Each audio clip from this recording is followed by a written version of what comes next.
Hello everyone, welcome back to my channel Tara tutorial.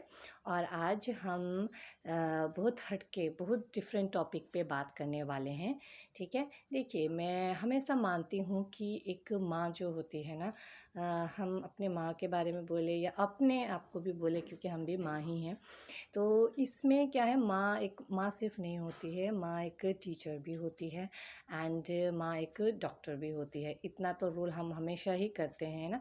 माँ का role है घर का सारा काम करना, उसमें हम बहुत सारे कामों में कर देते हैं ना। माँ as a mother, as a cook, माँ मदर एज अ, है ना, जो जैसे हम बोलते हैं ना, खाना बनाती हैं माँ, कपड़ा धोती है माँ, हमारा ख्याल रखती हैं माँ, हमारा सारा काम कर देती हैं। तो उसी तरह से देखिए, सबसे मेन काम होता है माँ को एज अ टीचर मानना, माँ को एज अ डॉक्टर कंसिडर करना।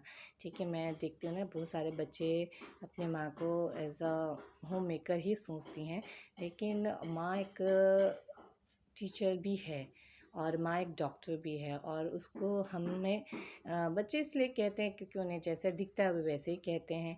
तो उनको भी हमें थोड़ा डिफरेंट करके दिखाना है, हमें अपने आप में भी इम्प्रूव लाना है।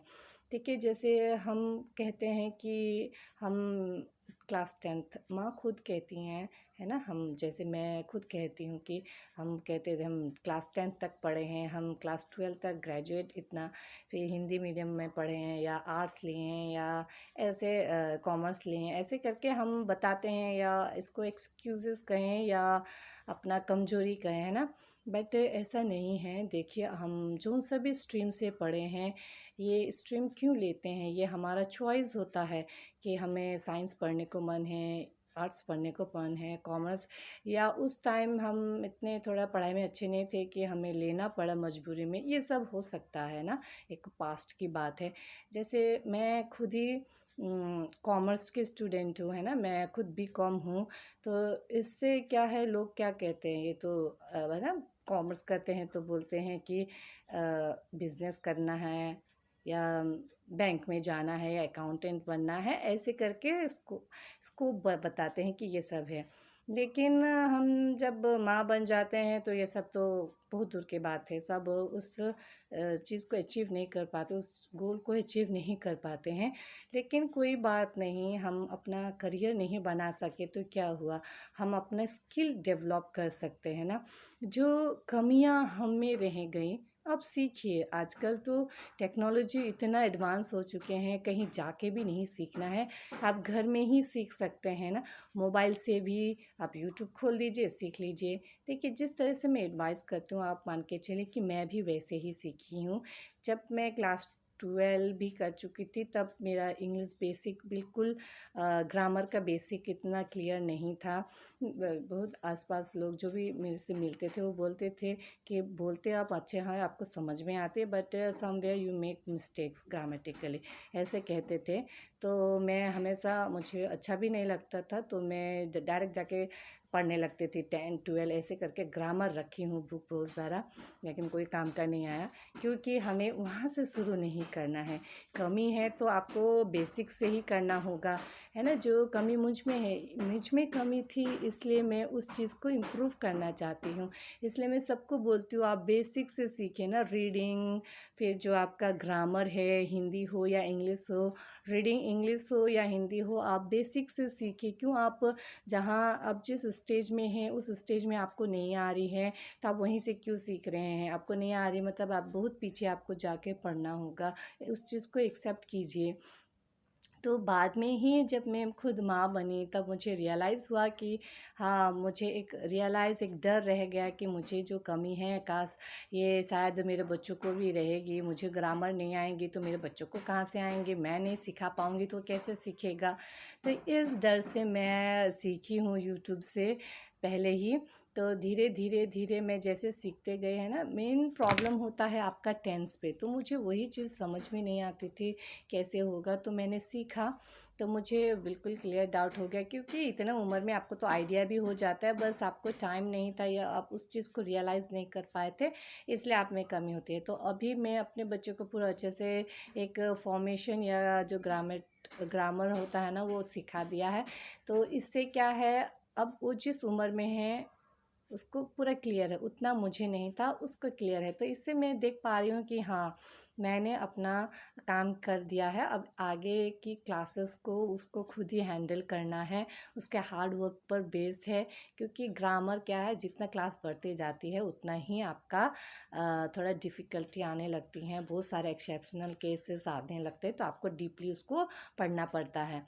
तो यही चीज़ मैं समझाना चाहती हूँ हर एक मदर को कि आप जितने भी पढ़े लिखे हों या आपका जितना भी है ना, आप जितना भी क्वालिफ़िकेशन आपका हो, इट डज़न्ट मैटर, है ना। हमें अभी तो कोई जॉब वॉब करना तो है नहीं कि क्वालिफ़िकेशन आपको बता के चले।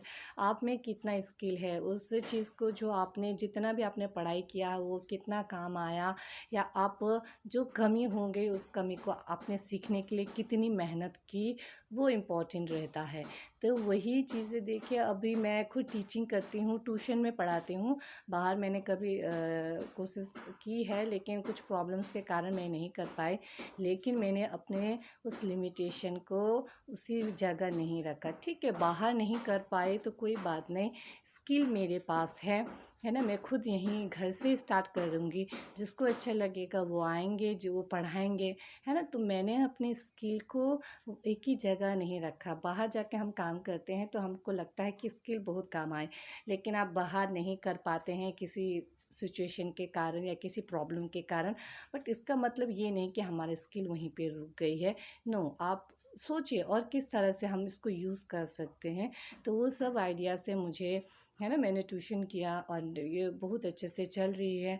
एंड टीचिंग के लिए बताऊं तो मैंने ऐसे कोई भी है ना कोर्स तो किया है, मैंने 3 मंथ्स के ही किया है, और वो 3 मंथ्स मेरे लिए 3 साल के बराबर ही है। इतना अच्छे से टीचर्स लोग ने पढ़ाए, हमें इतना अच्छे से गाइड किया, है ना, जो लाइफ प्रैक्टिकल से एकदम रिलेट कराया। तो मुझे 3 महीने में देखिए ऐसा लगता है ना कि 3 महीने में क्या सीख पाएंगे एक टीचर बनने के लिए, लेकिन ऐसे नहीं है। आपको जब भी मौका मिले, 1 हफ्ते का हो या 1 महीने का हो, 2 महीने का हो, जितना भी हो आप सीखिए, आप थोड़ा सा अपने आप को इम्प्रूव कीजिए तो वो दिखेगी। तो 3 महीना मेरे लिए एक्चुअली टीचिंग के लिए 3 साल होते हैं। ओके, तो मैंने तो 3 महीना किया है, तो मुझे भी लग रहा था कि क्या चेंजेस आएंगे, लेकिन बहुत चेंजेस आए हैं। टीचर्स ने इतनी मदद की हमारी, इतने अच्छे से हमें पढ़ाया।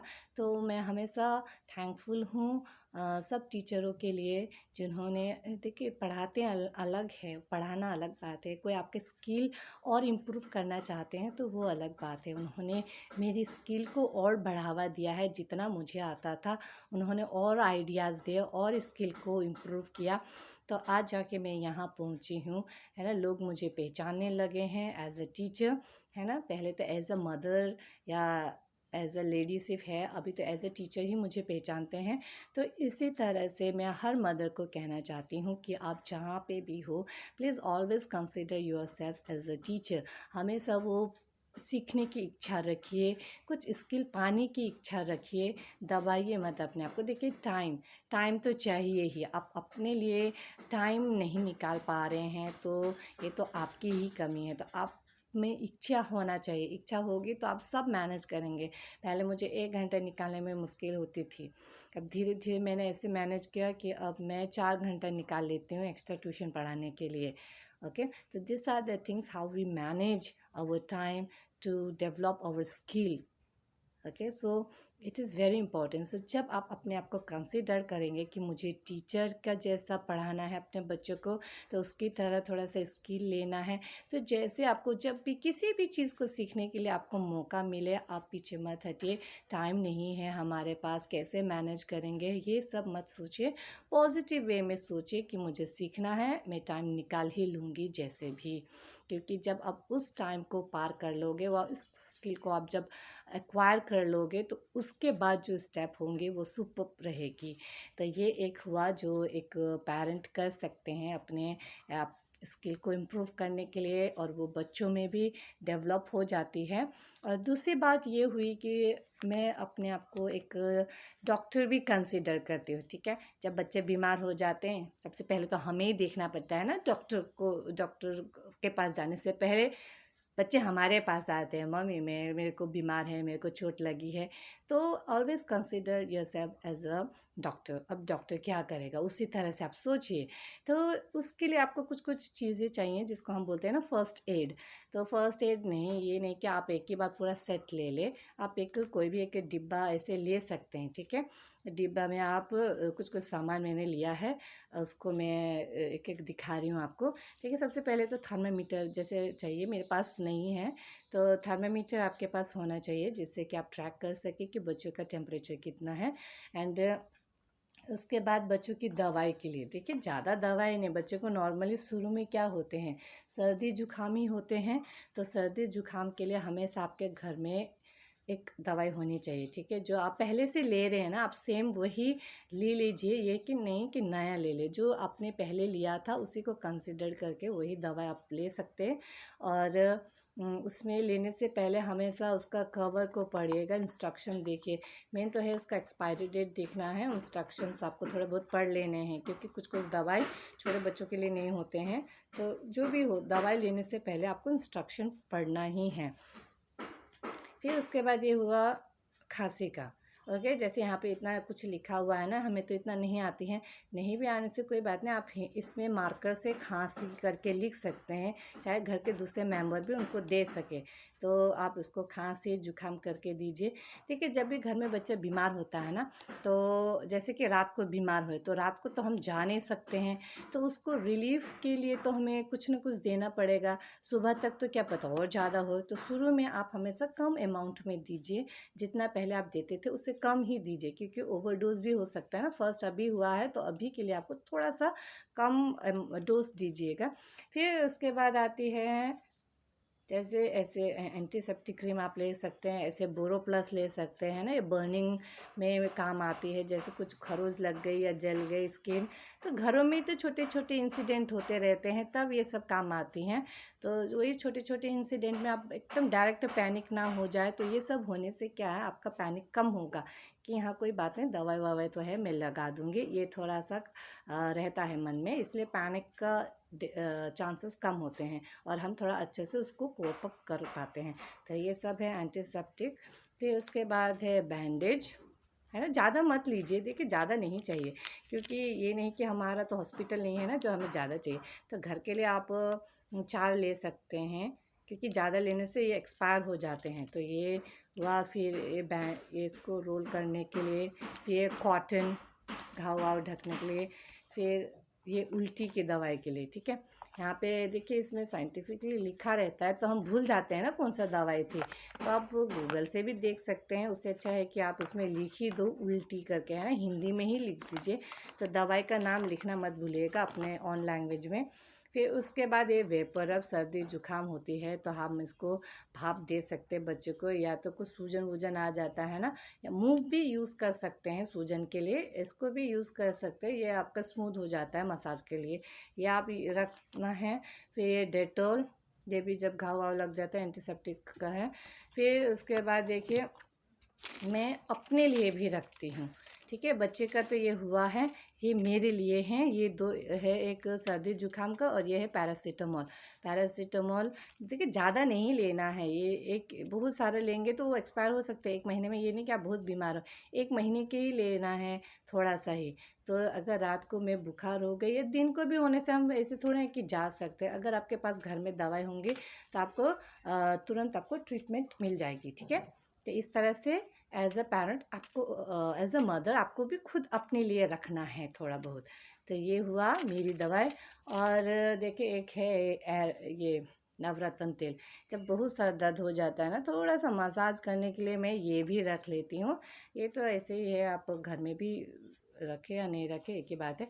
तो ये सब चीज़ें हैं जो आपको और देखिए रखना ही है। तो इससे क्या है, बच्चे को तुरंत घर में या आसपास खेलते समय चोट लगती हैं। बच्चे इतने शरारत होते हैं कि ये नहीं कि उनको चोट ना लगे, लगेगी ही। तो ये सब रहने से क्या है, आपका पैनिक कम हो जाता है ना। दौड़ दौड़ के हॉस्पिटल जाना, ये सब नहीं। फर्स्ट एड देने से क्या है, फर्स्ट आपका जो इलाज है, तुरंत जो इलाज चाहिए वो आप दे सकते हैं। और घर में आप आइस क्यूब रखिए हमेशा, क्योंकि आइस क्यूब जब सूजन बढ़ जाती है तो वो बहुत काम आती है, आइस क्यूब रखिए। फिर गर्मियों में सबसे अच्छा दवाई है वाटर, ठीक है। पानी ज़्यादा से ज़्यादा पीजिए। बहुत गर्मी में तो अभी फ़िलहाल इतना गर्मी थी यहाँ पे, पूरा डिहाइड्रेशन हो गया, पता ही नहीं चला, है ना। तो इतना मतलब देखिए डिहाइड्रेशन कैसे सिम्टम्स पता चलता है, एकदम बॉडी में लेज़ीनेस आ जाती है, आलस लगती है, बिल्कुल दिन भर सोने को मन करता है, बॉडी पेन होने लगता है ना, चक्कर आने लगते हैं। तो इस तरह से डिहाइड्रेशन का सिम्टम्स आपको पता चलेगा, और गर्मी में ज़्यादातर होते हैं। बच्चों को भी इस बार बहुत हुआ है, तो आप ज़्यादा से ज़्यादा पानी पिलाइए उनको गर्मी में। कभी मन करे तो थोड़ा सा नींबू पानी भी बना के दीजिए, लेकिन एक नॉर्मल जो वाटर होता है उसको तो ज़्यादा से ज़्यादा दीजिए।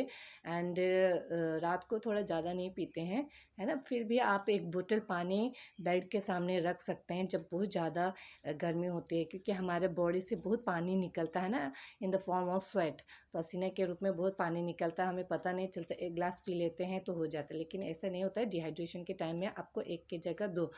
एंड जब भी आपका बच्चा सर्दी जुकाम भी हो तो भी आपको पानी देते रहना है ना। ORS के फॉर्म, जब हम जैसे डिसेंट्री हो गया तो ORS के फॉर्म में देना है। जब सर्दी जुकाम हो तो गर्म पानी होने से भी उनको पानी देते रहिए। पानी बॉडी के लिए बहुत इम्पोर्टेंट है। जब हमें बहुत प्यास लगती है ना एक्चुअली, तब 1% वाटर लेवल हमारा, मतलब हमें उतनी कमी का होता है 1%। जब बहुत ज़्यादा हो जाए तो आप बताइए कितना बुरा हाल होगा। 1% कमी थी इसलिए हमें इतना प्यास लगी। अगर आप बताइए बहुत पानी की कमी होने से तो हम पूरा सीवियर हो जाते हैं, जैसे कि ये डिहाइड्रेशन के टाइम में बहुत लोग तो हॉस्पिटलाइज भी हो जाते हैं डिहाइड्रेशन के कारण सिर्फ। तो ज़्यादा से ज़्यादा पानी पीजिए। तो यही सब चीज़ें हैं जो मैं खुद एज अ मदर भी करती हूँ, और सारे मदर को भी यही टिप्स देना चाहती हूँ कि please always always consider yourself as a teacher, as a doctor. और भी हमारे तो नाम बहुत है, हम बहुत चीज़ों के लिए जाने जाते हैं, बट ये दो चीज़ें आप में ज़रूर होना चाहिए। As you have to treat yourself as a teacher, and you have to treat yourself as a doctor. So take care of yourself, take care of your family. Okay, thank you.